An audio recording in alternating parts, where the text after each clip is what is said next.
Sa issa f'5 snin fl-Isptar Mater Dei twildu 202 titrabi permezz tal-IVF. 112 minn dawn it-trabi huma bniet fil-waqt li id-90 l-oħra huma subien.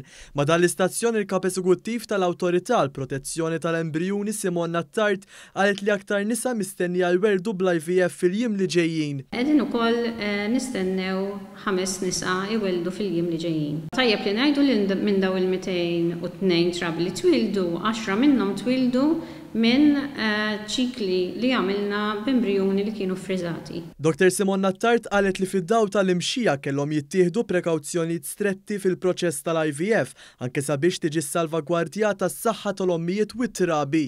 Is-servizzi kienu waqfu fil-bidu tal-COVID, biss is-servizz tal-IVF reġa' tkompla mit-22 ta' Mejju il-qudiem.